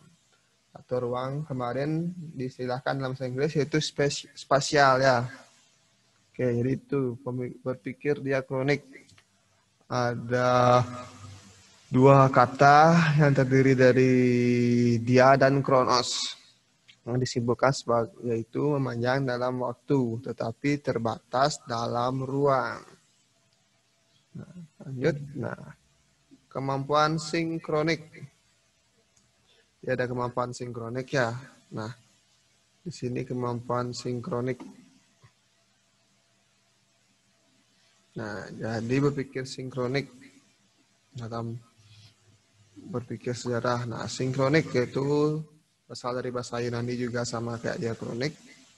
Ya, di mana terdiri kata SYN yang artinya dengan, dan kronos yang artinya waktu atau masa seperti yang tadi. Nah, jadi kesimpulannya yaitu mempelajari atau mengkaji struktur atau karakter suatu peristiwa sejarah dalam kurun waktu tertentu atau dibatasi oleh waktu. Nah, di sini dicontohkan yaitu pembacaan teks proklamasi kemerdekaan pada tanggal 17 Agustus 1945 merupakan peristiwa yang paling bersejarah dan penting bagi bangsa Indonesia. Nah, ini terjadi di Jalan Pegangsaan Timur nomor 56 Jakarta. Nah, pembacaan teks proklamasi kemerdekaan ini yang di Indonesia dihadiri sekitar 500 orang dari berbagai kalangan. Nah, jadi itu untuk contoh sinkroniknya.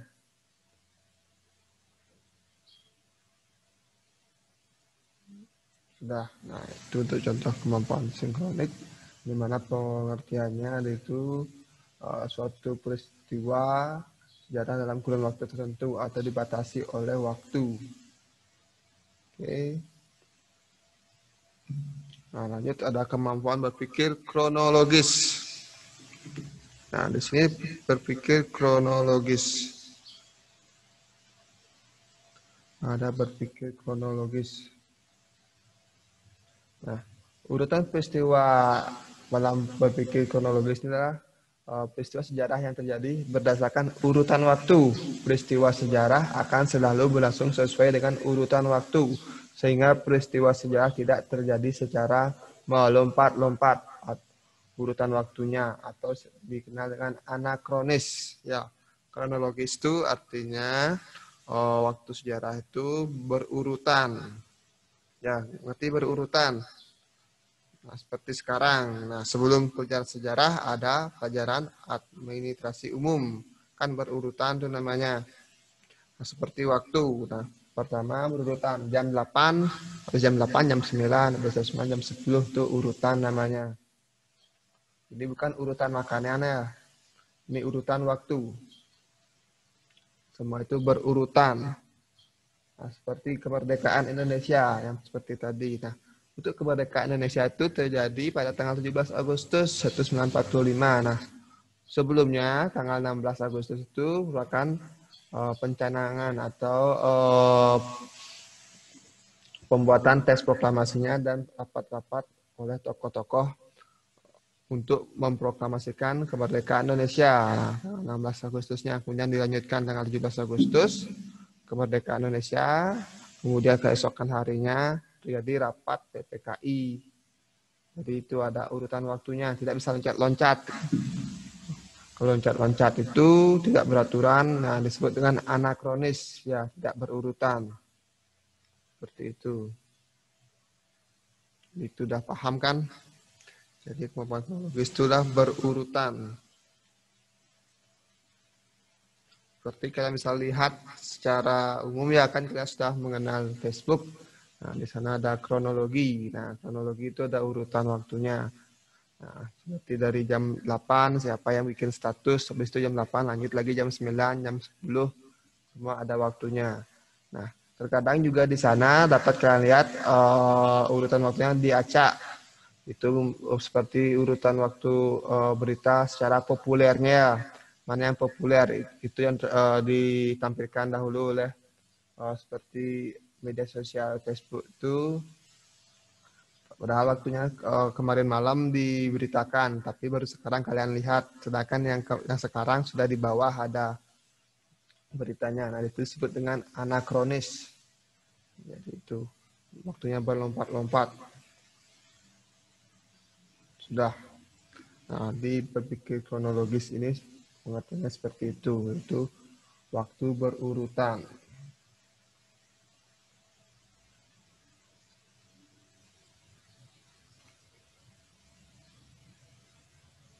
Nah, kronologis ini juga dikenal dengan istilah kronik juga ya anak-anak ya, yaitu suatu kumpulan tulisan tentang perjalanan seorang musafir atau seorang pujangga dan juga seorang pendeta. Nah, kata kronik dapat ditemukan dalam sejarah dinasti-dinasti di kerajaan Tiongkok. Nah, kronik dalam kerajaan Tiongkok berupa sejenis kumpulan tulisan-tulisan dari dinasti yang pernah berkuasa di Tiongkok. Nah, itu sedikit gini ya penjelasan lagi tambahan. Tapi yang intinya ini yaitu kemampuan dia berpikir kronologis lah peristiwa sejarah yang terjadi berdasarkan urutan waktu berurutan. Kalau yang melompat-lompat waktunya itu anakronis namanya. Oke, lanjut kita di kemampuan berpikir kausalitas. Nah, di sini kemampuan berpikir kausalitas. Nah, dapat kita bayangkan yaitu mana menyangkut hubungan sebab akibat antara dua atau lebih peristiwa. Nah, ada sebab, ada akibat. Ya, jadi itu ada kejadian, pasti ada sebabnya dan akibatnya apa. Nah, seperti sekarang kalian. Nah, kalian belajar. Disebabkan karena kalian tidak tahu, ingin tahu. Nah, akibat kalian belajar itu akan menjadi tahu. Ya, seperti itu. Ini menyangkut dua peristiwa kan seperti tadi kalian pertama peristiwanya tidak tahu, dari tidak tahu itu peristiwa yang kedua menjadi tahu di dua peristiwa. Setelah belajar kalian menjadi tahu, sebelum belajar kalian sebelumnya tidak tahu, jadi itu merupakan dua peristiwa. Jadi itu sebab akibat namanya. Nah, itu dapat dicontohkan ya. Nah, contohnya mengapa terjadi Perang Dunia Kedua pada tahun 1939.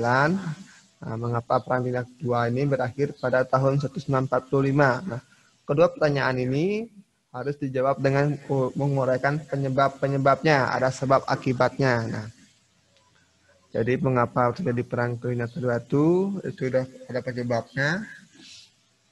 Kemudian mengapa berakhir Perang Dunia Kedua, apa juga penyebabnya ya.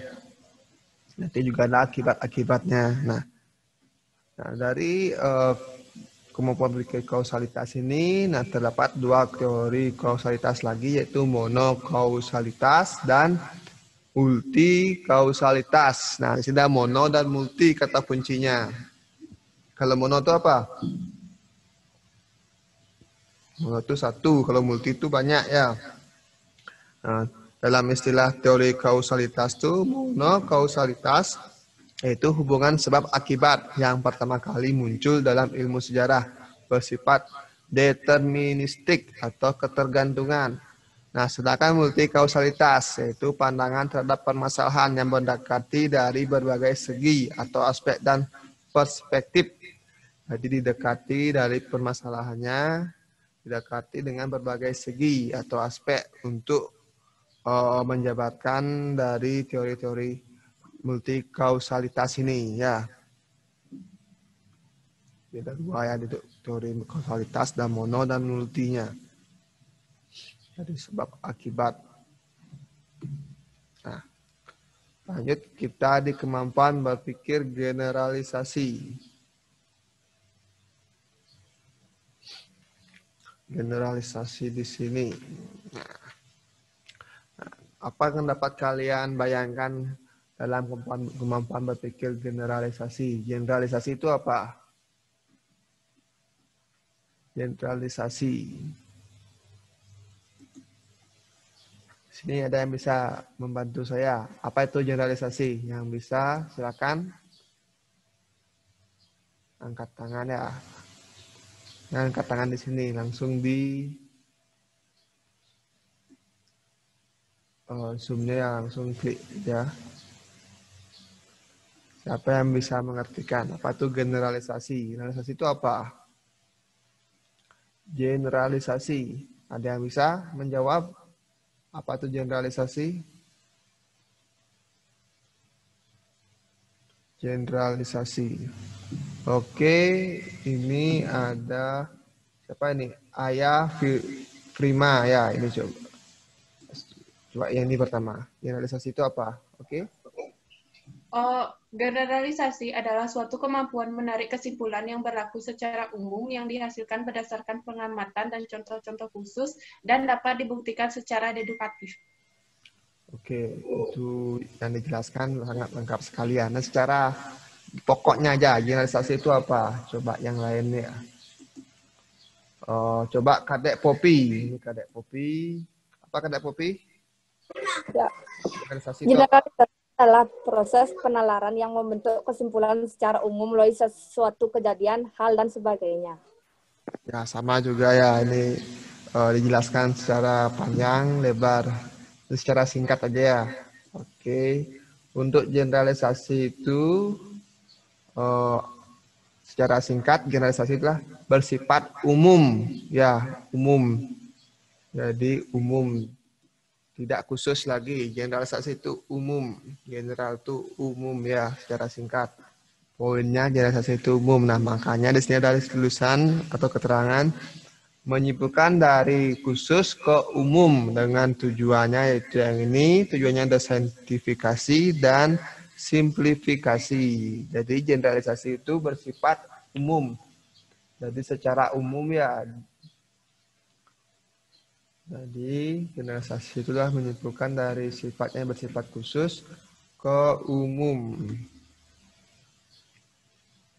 Generalisasi adalah pekerjaan menyimpulkan dari khusus ke umum. Nah, generalisasi sangat diperlukan dalam sejarah karena memiliki tujuan melakukan saintifikasi dan simplifikasi. Nah, jadi yang pertama ada saintifikasi. Nah, di sini saintifikasi ini mengandung arti ya bahwa sejarah juga memerlukan penyimpulan secara umum. Nah, generalisasi sejarah sering dipakai untuk mengecek teori yang lebih luas. Alasannya, teori di tingkat yang lebih luas kerap kali berbeda dengan generalisasi sejarah di tingkat yang lebih sempit. Ya. Nah, di sini dapat saya berikan bayangan, nah, misalnya ya, Maxime ya berpendapat bahwa semua revolusi adalah perjuangan kelas. Ini merupakan teori di tingkat lebih luas yang mula-mula dipakai untuk menganalisis revolusi Prancis. Kemudian dipakai untuk hampir semua revolusi di dunia. Itu contohnya. Itu dari khusus menjadi umum ya penyimpulannya.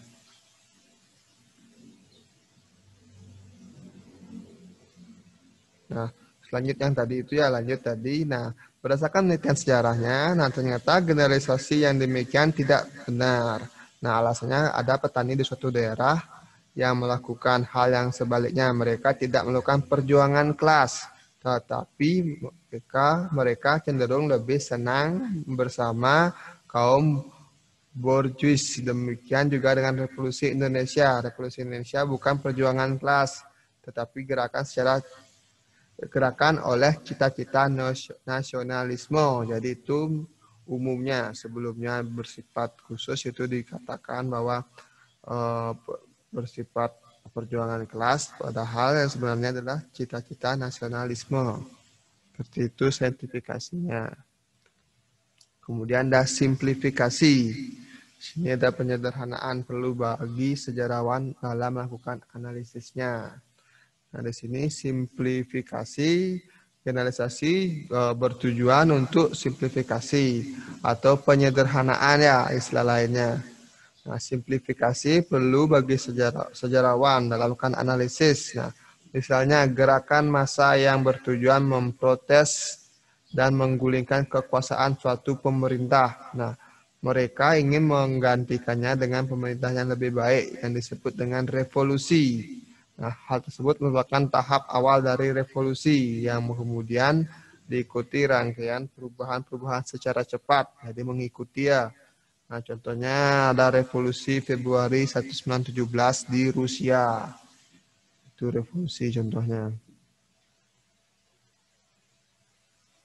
Nah, itu untuk kemampuan berpikir generalisasi.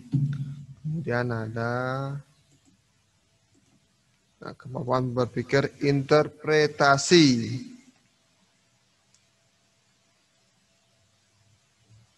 Nah, apa tuh interpretasi? Inti dari interpretasi itu apa pengertian interpretasi? Interpretasi itu seperti penafsiran atau pandangan kita. Interpretasi. Nah, jadi interpretasi, kemampuan berpikir interpretasi itu ada penafsiran terhadap suatu peristiwa atau memberikan pandangan secara teoritis terhadap suatu peristiwa sejarah. Dalam interpretasi diperlukan teori-teori yang diambil dari ilmu bantu sejarah. Jadi itu. Nah, di sini ilmu sejarah tersebut yang membantu ada ilmu antropologi, ada ilmu sosiologi, ada geografi, ada ekonomi, ada arkeologi, dan lain-lainnya juga banyak yang bisa membantu ya. Nanti kan pasti semua ilmu itu bisa membantu untuk mengkaji dalam sejarah tersebut ya. Nah, di sini interpretasi yang merupakan penafsirannya tadi saya dapat jelaskan terhadap suatu peristiwa atau memberikan pandangan secara teoritis terhadap suatu peristiwa sejarah. Nah, peristiwa sejarah terjadi di masa lalu dan diungkapkan oleh para ahli dengan berbagai sumber dan terpercaya. Nah, sumber tersebut dijadikan sarana pendukung untuk mengungkapkan peristiwa sejarah yang terjadi pada waktu dulu ya, masa lampau. Nah, sumber-sumber harus diinterpretasikan dan ditafsirkan sehingga bisa mengungkap kebenaran dan kronologi terjadinya peristiwa sejarah di masa lampau.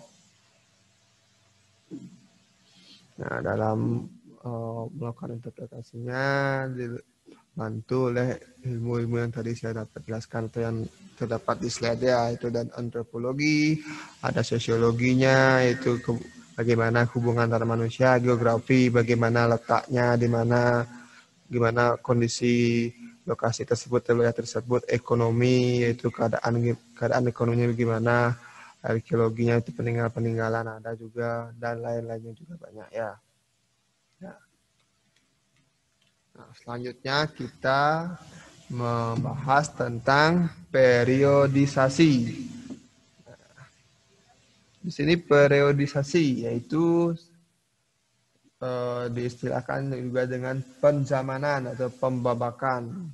didefinisikan sebagai pembagian waktu menurut zamannya. Seperti tadi ya, kronologis juga urutan waktu. Tapi harus berurutan. Nah, ini kalau priorisasi ada penjamanan itu zaman ya, pembabakan atau nama istilah lain juga didefinisikan sebagai pembagian waktu menurut zamannya.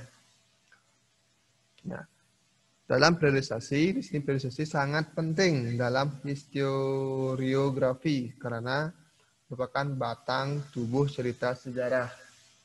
Jadi itu. Nah, jadi sini pengertian priorisasi yaitu dapat didefinisikan sebagai pembagian waktu menurut zamannya. Istilah priorisasi seperti yang tadi dapat saya jelaskan dalam bahasa Indonesia sepadan dengan penjamanan atau pembabakan. Nah, ketiga istilah ini yaitu priorisasi, penjamanan, dan pembabakan mempunyai pengertian yang sama juga di sini sama pengertiannya, yakni pembagian waktu menurut zamannya. Nah di sini juga tujuan periodisasi yaitu memudahkan pengertian, melakukan penyederhanaan untuk mengetahui peristiwa secara kronologis, persyaratan sistematika ilmu pengetahuan, dan memudahkan klasifikasi ilmu sejarahnya. Jadi itu untuk periodisasi. Nah, di sini periodisasi diberikan berdasarkan Caesar atau pembagian waktu. Caesar itu pembagian waktu yang diberikan. Nah,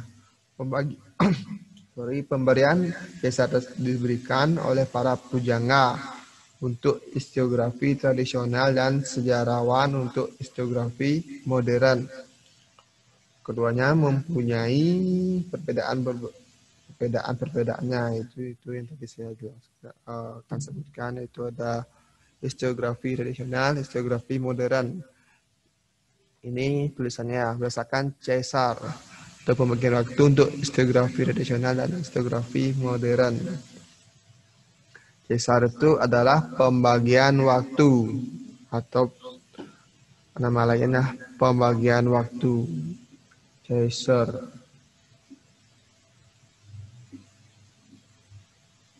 Nah, di sini ada pertama historiografi tradisional. Nah, di sini dalam historiografi tradisional atau zaman diberi nama menurut seorang raja yang memerintah, dinasti yang memerintah, atau nama kerajaannya. Contohnya ya, nah, masa Raja Hayam Wuruk dalam sejarah kerajaan Majapahit. Wangsa Shailendra dalam sejarah kerajaan Mataram Hindu mendirikan Candi Borobudur. Sejarah kota Makassar pada masa Kesultanan Goa. Jadi itu ya historiografi tradisional. Suatu zaman diberi nama menurut seorang raja yang memerintah atau dinasti yang memerintah atau nama kerajaannya ya. Karena nama masa-masa ada kerajaan Majapahit, kerajaan Singosari, itu masa-masanya itu berurutan semua seperti yang tadi dapat saya jelaskan. Periodisasi menurut zamannya berurutan. Kemudian ada historiografi modern. Nah, dalam historiografi modern ini pembagian waktu diberikan berdasarkan penamaan kurun waktu. Misalnya periodisasi dalam sejarah Eropa dibagi menjadi 3 zaman, itu zaman kuno, zaman pertengahan, dan zaman modern. Nah, pembagian ini diberikan oleh Christophorus ya. Nah, dia adalah seorang ahli sejarah klasik Eropa. Ini dapat saya kasih bayangan ya, itu dia adalah ahli sejarah klasik Eropa berkebangsaan Jerman. Nah, yang hidup pada abad ke-17. Nah, setiap periode diberikan batasan waktu 500 tahun. Pembulatan waktu yang dilakukan Caelerius ini dalam periodisasinya bertujuan untuk memberikan kemudahan dalam memahami perjalanan sejarah bangsa Eropa menuju bangsa yang modern. Seperti itu. Untuk historiografi modern. Untuk pembagian waktunya diberikan berdasarkan penamaan kurun waktu. Kalau yang pertama tradisional itu zamannya diberi nama menurut seorang raja, siapa nama rajanya gitu. Seperti nama-nama raja seperti Shailendra, seperti tadi saya bilang ya. kerajaan Singosari, kerajaan Majapahit. Nah, kalau modern tuh mengacu pada kurun waktu. Nah, jadi itu. Nah, jadi itu untuk pertemuan kita hari ini.